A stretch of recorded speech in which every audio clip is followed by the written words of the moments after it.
This is a real event. For decades, the debate over the existence of Bigfoot has been defined by the visual, by evidence that is tantalizing yet ultimately inconclusive. We have a Patterson-Gimlin film, a minute of grainy footage showing a hulking figure striding across a California creek bed. We have countless blurry photographs, indistinct shapes lurking behind trees. We have plaster casts of enormous footprints, their authenticity perpetually questioned. This evidence is frustrating because it relies on interpretation, on a willingness to believe what the eyes are seeing. It is easy to dismiss a blurry photo as a man in a suit, a large footprint as a clever hoax. But what if the most compelling evidence was never meant to be seen at all? What if it was meant to be heard? In the remote, unforgiving wilderness of the Sierra Nevada mountains, a group of hunters captured something on magnetic tape that has defied explanation for over 50 years. It is not a roar, not a grunt, not a sound that can be attributed to any known animal on the continent. It is a voice, or rather, voices, engaged in what can only be described as a complex, intelligent, and utterly terrifying conversation. Forget the grainy photos. This declassified audio, painstakingly analyzed by skeptical scientists and military-trained linguists, may be the single most important clue we have, suggesting that not only does a monster lurk in the American wilderness, but it is capable of something far more unsettling than leaving footprints. It is capable of language. The story begins not with a dedicated monster hunt, but with a simple, annual tradition. In the late 1960s and early 1970s, a group of friends and family from Central California established a remote deer hunting camp deep within the Stanislaus National Forest. This was not a casual camping trip. Their location, a high-altitude basin miles from any paved road, was accessible only by a grueling trek, ensuring absolute isolation.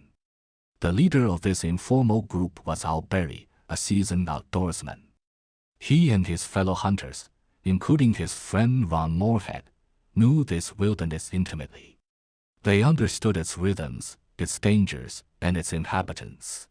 They were practical men, not given to flights of fancy or ghost stories told around a campfire. Their purpose was singular, to hunt deer. But the forest had other plans. The first oddities were subtle, easily dismissed.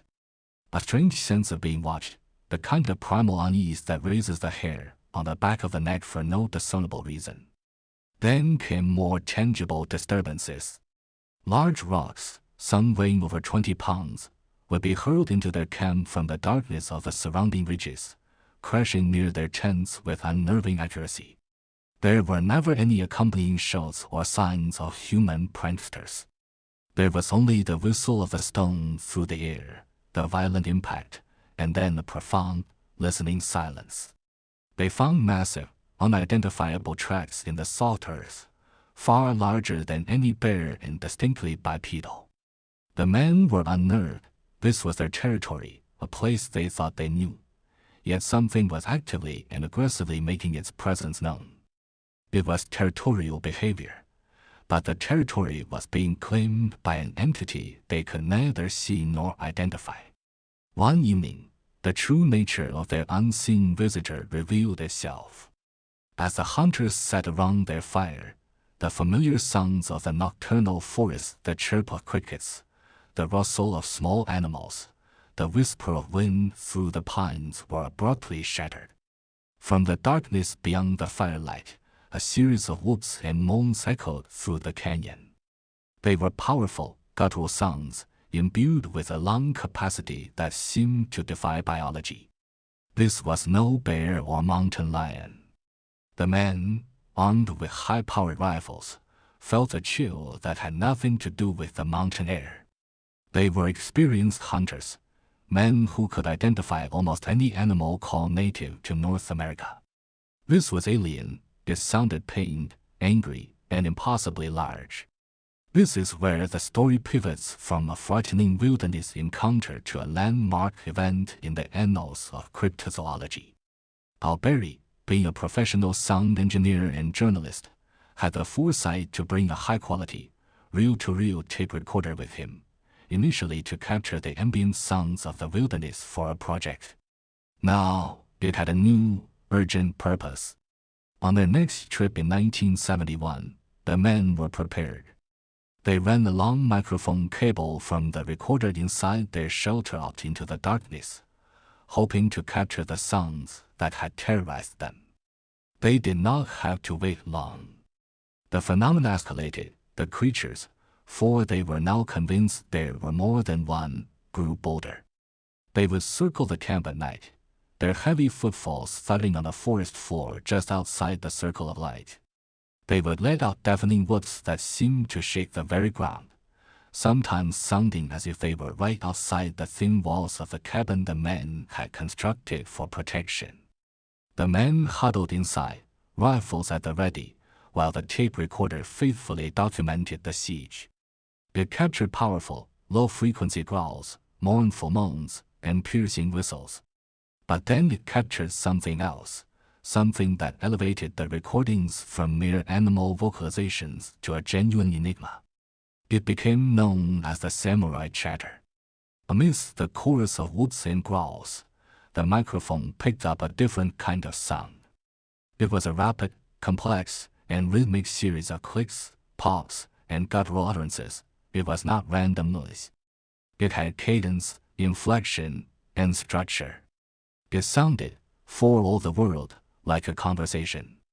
The sounds were exchanged between multiple individuals, with one voice seemingly asking a question and another providing a response. The speed and complexity of the speech were astounding, far quicker than human dialogue. The men listening to the playback were stunned. What they had captured was not the call of a beast, but the syntax of a language. Barry and Ron Moorhead continued their expeditions for several years, returning to the same location and amassing hours of these incredible recordings, which would eventually become known as the Sierra Sounds. They captured arguments, calls and responses, and what sounded like instructions being passed between the creatures. In one terrifying sequence, a deep, aggressive voice seems to be shouting while a higher-pitched, seemingly younger voice responds with sounds of distress or fear. It was a window into the social dynamics of a species unknown to science. Realizing the magnitude of what they had, Barry and Moorhead sought scientific validation. This was not a task they took lightly. They knew the ridicule they would face. The tapes were first brought to the University of Wyoming in the mid-1970s. Lee Len Curlin, an electrical engineer specializing in signal processing, conducted a spectrographic analysis. His goal was to determine if the sounds could have been faked by a human or created by manipulating the recordings of known animals. His conclusion was startling. The vocalizations demonstrated a frequency range and power output far beyond the capabilities of a human voice. The fundamental frequency of the dominant creature's voice was consistently lower than that of a human male, suggesting a vocal tract and chest cavity of immense size. Furthermore, Curlin found no evidence of tape splicing, speed manipulation, or any other form of audio trickery. He stated in his report that the possibility of a human hoax was extremely doubtful. He could not identify what made the sounds, only what did not. It was not a man, it was not a bear, it was something else. The tapes languished in relative obscurity for years, a piece of fringe evidence known only to the most dedicated Sasquatch researchers. But in 2008, the recordings were subjected to a new, far more specialized level of scrutiny. Ron Moorhead was introduced to Scott Nelson, a former U.S. Navy cryptolinguist. Nelson had spent his career analyzing foreign languages for intelligence purposes, trained to discern patterns, syntax, and meaning from complex and unfamiliar audio. He was, by nature and training, a skeptic. He approached the Sierra Sounds with the assumption that they were either a hoax or a misidentified animal. His analysis changed everything. Nelson spent over a year meticulously breaking down the samurai chatter. He isolated individual sounds, or phonemes, and charted their repetition and context. What he discovered was not a random collection of noises, but a sophisticated system of communication. He identified phonemes that were consistently used, combined into morphemes, the smallest units of meaning, which were then structured into what appeared to be sentences. He noted that the language possessed a clear syntax, a set of rules governing how words and phrases were ordered. It was a structure he had seen in human languages, yet the sounds themselves were utterly non-human. Nelson's report reads like a document from a science fiction novel. He concluded that the sounds on the tapes represented a true language. He noted that the creatures used inflection to denote questions, a common feature in human speech. The speed of the utterances was, at times, 4 times faster than the most rapid-speaking humans, yet the clarity and structure remained. Perhaps most chillingly, he was able to infer emotional content. He identified passages that seemed to convey agitation, anger, curiosity, and even the command and response sequence he labeled "I'm here, where are you?" This was not a beast roaring in the dark. This was an intelligent being, communicating with its own kind, expressing complex thoughts and emotions. Nelson, the trained skeptic, was forced to conclude that he was listening to an unknown primate with a language of its own. He stated that whoever or whatever produced the sounds was most definitely speaking. With this linguistic analysis, the Sierra sounds were no longer just a mystery. They were a paradox. The evidence suggested the existence of an intelligent, non-human species cohabiting our continent, a species with a spoken language. This forced a re-evaluation of the entire Bigfoot phenomenon and opened the door to several compelling and deeply unsettling theories. The most straightforward, though still extraordinary, theory is the relict hominin hypothesis. This posits that Sasquatch is a surviving species of giant primate, likely a descendant of Gigantopithecus blacki, a 10-foot-tall ape that lived in Asia and is thought to have gone extinct hundreds of thousands of years ago. In this view, the creature is a flesh and blood animal, a great ape that migrated across the Bering Land Bridge just as early humans did. It is intelligent, social, and has developed a complex vocal communication system, much like chimpanzees or gorillas, but one that evolved into a true language. The Sierra sounds, then, are our first glimpse into the culture of this hidden species. The aggression displayed towards the hunters, the rock throwing, the intimidating vocalizations is simply territorial behavior, a massive, intelligent animal defending its home from encroaching humans. The language is a tool for coordinating hunts, warning of danger, and maintaining a complex social structure hidden from our view. This theory is compelling because it is grounded in biology, however speculative. It suggests we are not alone as the sole highly intelligent primate on Earth, and that another branch of the family tree has survived, hidden in the deepest wilds.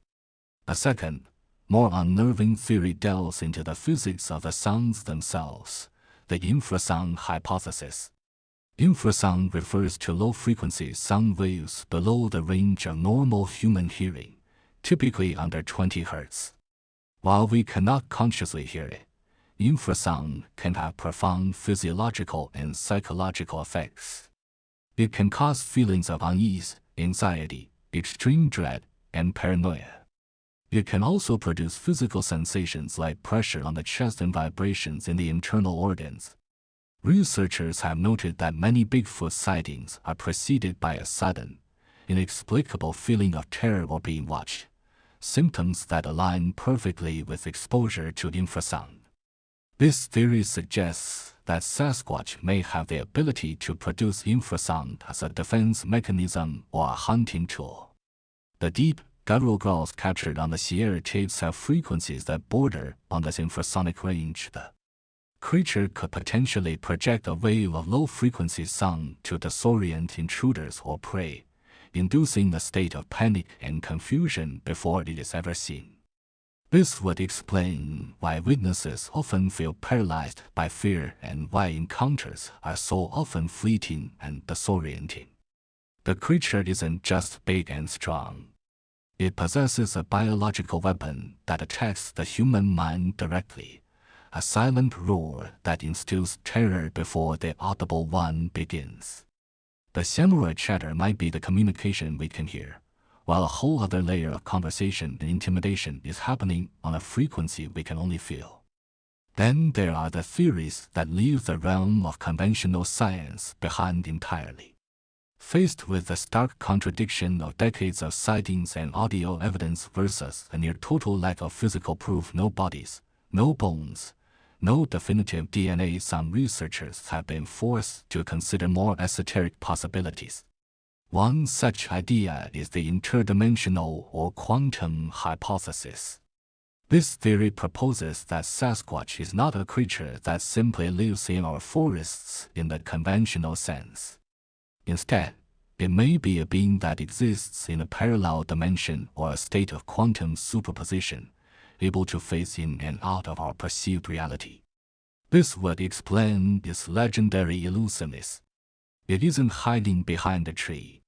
It's simply not fully there until it chooses to be. The strange light anomalies, the reports of a creature vanishing into thin air, and the way it seems to defy the laws of physics and biology would all make a terrifying kind of sense. The Sierra sounds, in this context, are even more chilling.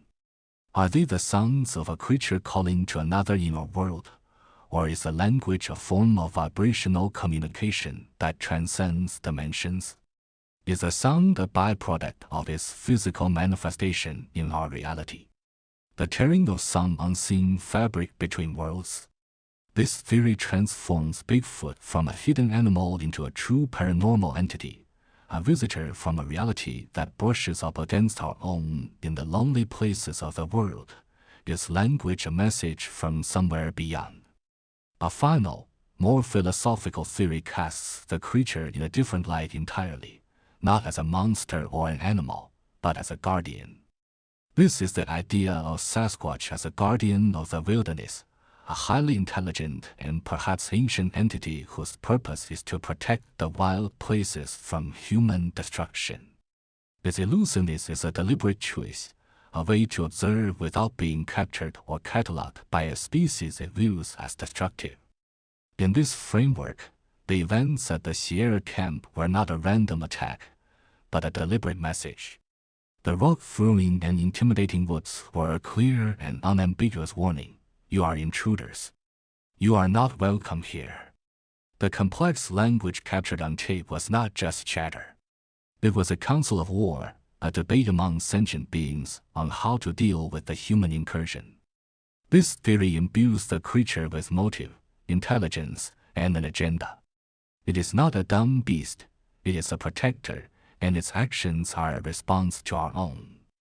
This is perhaps the most humbling and frightening theory of all, for it suggests that the monster in the woods is not only real, but it is watching us, judging us, and finding us wanting. For over half a century, the Sierra sounds have been a perfect, maddening piece of evidence. The tapes have been analyzed by experts who, despite their skepticism, cannot explain them away. The language on them has a structure, a syntax, and a complexity that points to a non-human intelligence. Yet, they prove nothing definitively. They are a voice without a body, a language without a speaker we can see. They remain a recording of the impossible. The original hunters, Al Berry and Ron Moorhead, have passed on or grown old, their story becoming a legend. The remote hunting camp in the Stanislaus National Forest is gone, reclaimed by the wilderness that guards its secrets so jealously. The tapes are all that is left of those terrifying nights. But the forest is not silent.